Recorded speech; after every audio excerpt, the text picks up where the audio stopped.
Hi everyone, स्वागत करती हूँ आप सभी का आज के इस वीडियो के अंदर।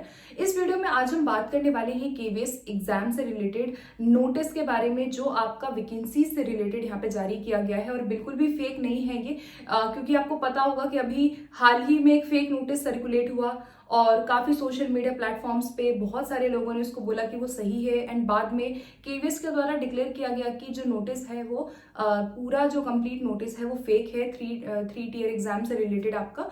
और इसी बीच मैं यहाँ पे एक और जो आप वैकेंसी से रिलेटेड जो आप क्वेश्चन पूछते रहते हैं उससे संबंधित मैं एक नोटिस के बारे में बात करूंगी।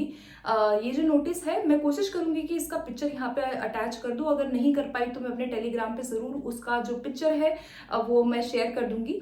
इस नोटिस में साफ तौर पे राज्यसभा के अंदर ये प्रश्न पूछा गया था कि केवीएस जो वैकेंसीज हैं, लगभग 2 साल से केवीएस ने भर्ती नहीं कराया है और इन भर्तियों के रिगार्डिंग कितने ऐसे पोस्ट हैं जहाँ पे टीचर्स कार्यरत हैं, कितने कॉन्ट्रैक्चुअल है, कितने परमानेंट हैं और कितने वेकेंट हैं, इसका एक जो जानकारी है वो यहाँ पे मांगा गया है। और इस पोस्ट के अंदर साफ तौर पे ये कहा गया है कि लगभग जो 50,000 ऐसे पोस्ट है, 50,456 जो पोस्ट है वो सैंक्शनड है। इसके अलावा लगभग 43,000 पोस्ट ऐसे हैं जो ऑलरेडी फिल्ड हैं और 7,414 पोस्ट ऐसे हैं जो टीचिंग में है। इसके साथ साथ इस नोटिस के अंदर आपका नॉन टीचिंग विभाग में भी जो नंबर ऑफ वेकेंट पोस्ट हैं उसको यहाँ पे जारी किया गया है। बट हम यहाँ पे केवल टीचिंग पोस्ट के बारे में बात करें बिकॉज हम यहाँ पे टीचिंग एग्जाम्स को डील करते हैं। सो यहाँ पे आप देखेंगे कि 7,414 ऐसे पोस्ट हैं जो अभी वेकेंट है। ये जो डेटा है ये आपका लास्ट ईयर तक का डेटा यहाँ पे बोला गया है। इन वेकेंट पोस्ट के अंदर जो पदों की संख्या है वो अब इस साल के अगर हम इस साल को देखें या जब भी केवीएस का नोटिफिकेशन आएगा तो इन पदों के अंदर जो बढ़ोतरी है संख्या में, इसको बढ़ाया भी जा सकता है, इसकी भी पॉसिबिलिटी है। और अगर हम टोटल पोस्ट की बात करें तो लगभग 7,000 पोस्ट हैं जो ये ऑफिशियली ये बोला गया है कि ये इतनी पोस्ट ऐसे हैं जो तमाम विद्यालयों में टीचर की जो पोस्ट है वो खाली है, अगर हम पीआरटी, टीजीटी, पीजीटी तीनों की बात करें। ठीक है, सो इससे आप लोगों को कम से कम एक अंदाजा लग रहा होगा कि कितने पोस्ट यहाँ पे बाकी हैं। जो आपका रिक्रूटमेंट रूल के अंदर पोस्ट जो जैसे आप पीआरटी का देख रहे हो उसमें 16,000 कुछ बोला गया था, तो वो 16,000 जो थी वो वेकेंट पोस्ट नहीं थी। ठीक है, वेकेंट पोस्ट का मतलब है कि कितनी ऐसी पोस्ट है जिस पर कि केवीएस अपना एडवर्टीजमेंट निकाल सकता है।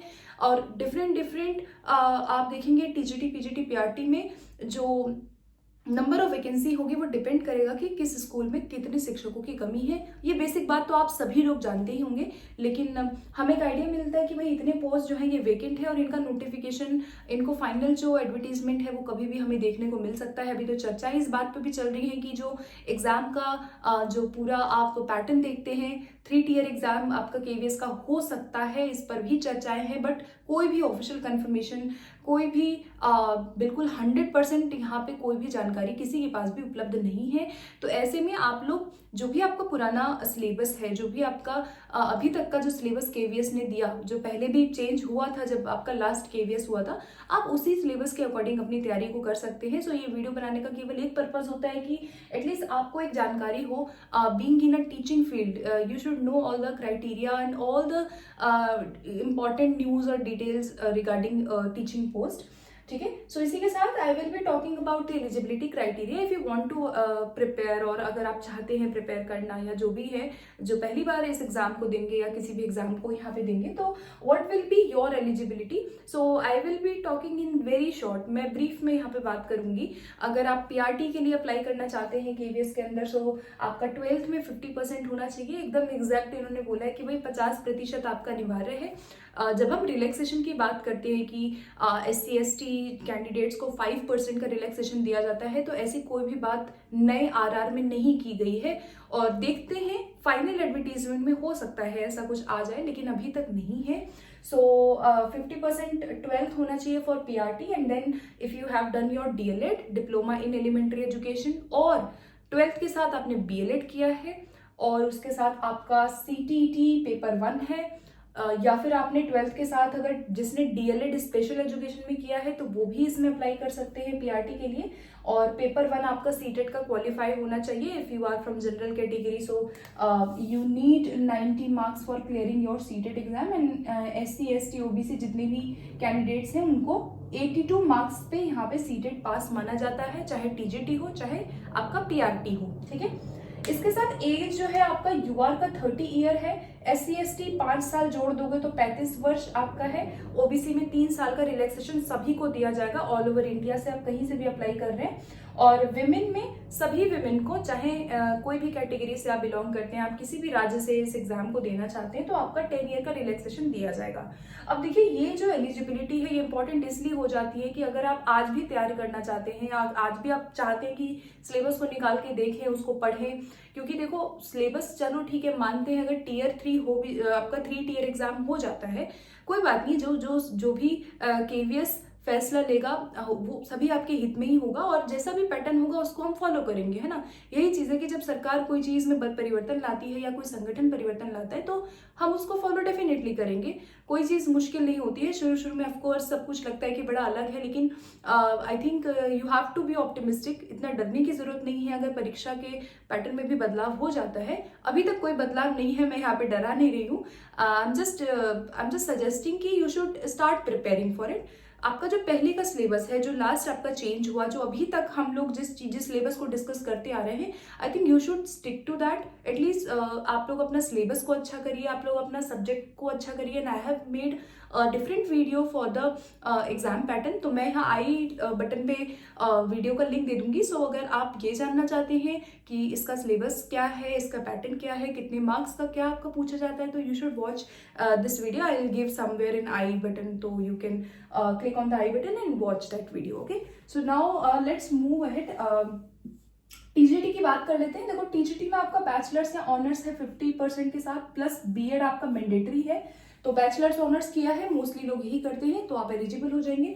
दूसरा है कि आपका 4 ईयर का इंटीग्रेटेड डिग्री है, 4 साल इंटीग्रेटेड आपने कोर्स किया है 50% के साथ, एंड उसके अंदर आपका बीएड एज अ कॉम्पोनेंट था, मतलब आपका 4 ईयर के साथ आपका बीएड भी था, तो भी आप इसमें अप्लाई कर पाएंगे टीजीटी के लिए। ये आपका कॉमन एलिजिबिलिटी है, सब्जेक्ट कॉम्बिनेशन भी यहाँ पे मांगा गया है, लेकिन this is your common eligibility criteria that you have to obtain minimum in this. Graduation में आपका 50 चाहिए, या फिर आपका 1 साल का अगर स्पेशल एजुकेशन में बीएड है तो भी आप टीजीटी में अप्लाई कर पाएंगे। इसके साथ आपका अगर पोस्ट ग्रेजुएशन है 50% के साथ, पोस्ट ग्रेजुएशन के साथ आपने 3 साल का इंटीग्रेटेड बीएड एमएड कोर्स किया है, ये 2 क्राइटेरिया अगर होते हैं तो भी आप अप्लाई कर पाएंगे। तो there are 4 criteria in this, in which if you have only one, कोई भी एक है, एनी वन ऑफ देम, तो यू कैन अप्लाई, ठीक है। You will be eligible for the TGT post, ठीक है। अगर नहीं समझ में आता है फिर भी तो let me know in comment box, आप मुझे कमेंट बॉक्स में पूछ सकते हैं। एंड सीटेट का पेपर 2 आपका टीजीटी में चाहिए, मार्क्स वही है जो पीआरटी में था, यूआर के लिए 90 and 82 for SC ST OBC। Age आपका 35 है टीजीटी में, SC ST वाले 40 पे एलिजिबल है, OBC 38, या आप 3 साल इसमें आप एड ऑन कर लेंगे।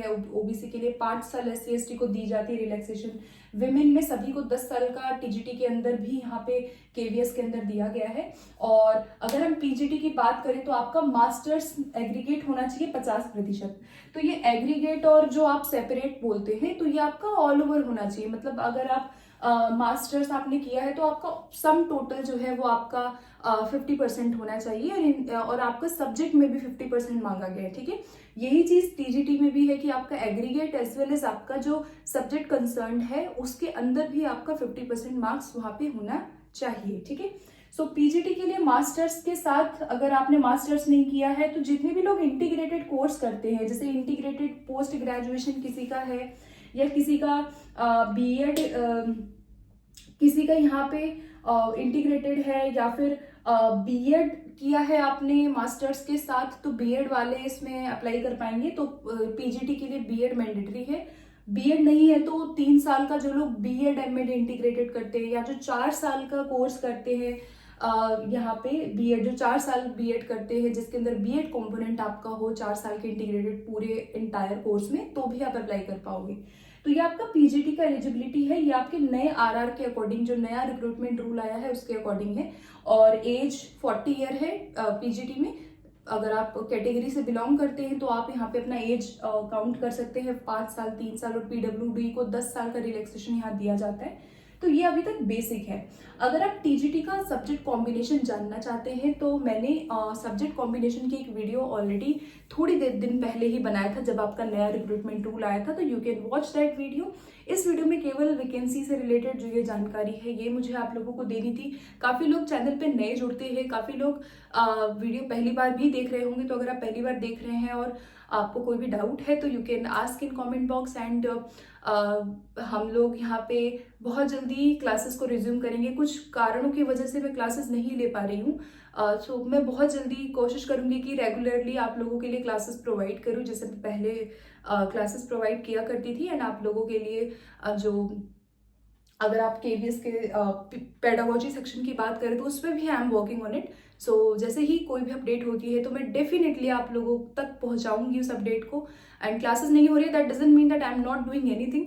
आप लोगों के लिए काम किया जा रहा है और बहुत जल्दी आप लोगों को इन्फॉर्म भी किया जाएगा रिगार्डिंग केवीएस। जो भी लोग कोर्स बोलते हैं या जो लोग नोट्स मांगते हैं या anything, if anything if I can do for your preparation I will definitely do it. So जो भी आपके हित में होगा वो मैं कोशिश करूंगी। And if you are watching me for the very first time so make sure that you subscribe, क्योंकि अपकमिंग एग्जाम्स की प्रिपरेशन के लिए हम इसी तरह से काम करते रहेंगे। एंड वीडियो शेयर कर सकते हो अपने दोस्तों में। एंड मिलते हैं नेक्स्ट वीडियो के साथ बहुत जल्दी। Thank you so much for watching this video.